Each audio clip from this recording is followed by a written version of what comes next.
Okay, let's get started and let's look at installing the Mediant PowerShell module directly from PowerShell Gallery. Of course, if you don't have PowerShell 5, PowerShell version 5, that is a prerequisite. You could always manually install it. So if you do have running PowerShell 3 or 4, you can still use this module. It's just that if you want Windows 10 and PowerShell 5, makes things a lot easier. To install, all we need to do is install the module. To do that, we type install module, we give it a name, and a scope. So in this case, I'm going to install it into current user. I can install for the current user or all users. All this information on how this works is up on PowerShellGallery.com. First thing you'll get is you are installing from an untrusted repository because it's going up to the internet and downloading it. In this case, we just say yes, we are. Remembering you can also save the module if you prefer. Have a look at the code and save the module as well. Once we've done that, we can look at all the commands. The module itself will be in your Windows PowerShell directory under modules. So if you want to go and look at the code, which I highly recommend you always look at code first before you download, that'll be under your Windows because it's current user in your modules directory under your Windows PowerShell directory in my documents. Okay, so let's have a look at all the commands we can run. So with first things, we get Mediant device, just connects the device, gets basic information. We've got get all the alarms. We can get a CLI script for doing reconfiguring.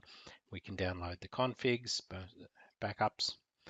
We can also get the license details. We can get performance monitoring statistics. We can get the current status of the device. We can restart it. We can save the config as well as test Mediant device, which is really only used internally inside the functions to confirm that you can log on to the Mediant device. Okay, so let's have a look. Let's first of all, let's just clear the screen,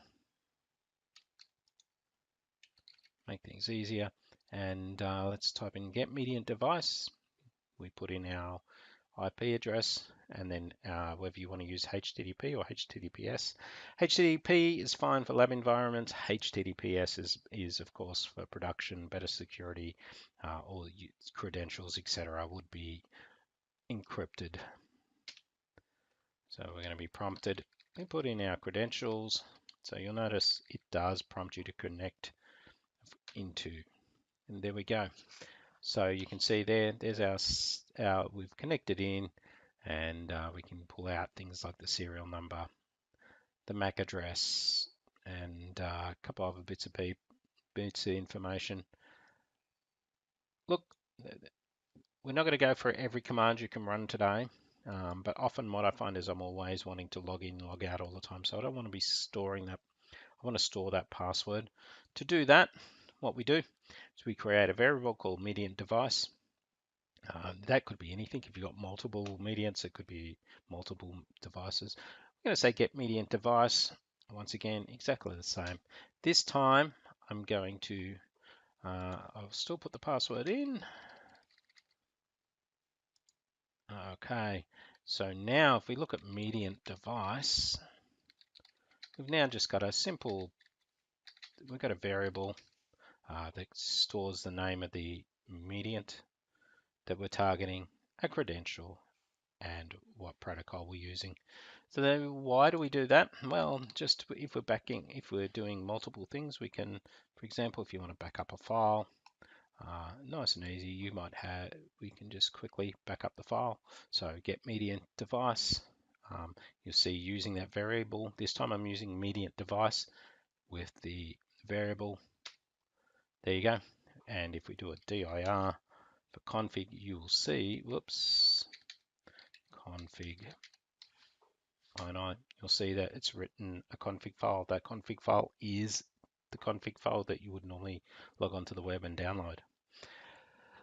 You'll see in the background you can see there is a Mediant SBC, virtual SBC running. So just one last demo, quickly show you. On this one, I'm going to restart the device. I'm going to save the configuration, and there's also a timeout There we go. I've put immediate, but you know what? Let's just go graceful. So a couple options there. We can do timeout in seconds, immediate, or graceful. So I'm going to do a graceful, and we're going to say restart the Mediant device. And you see device will now reset, and in the background there, you can see that the system is going down. Because I said graceful, it's waiting for the calls to finish. In this instance, it will only be about a couple more seconds and it will reboot. So let's just wait for that.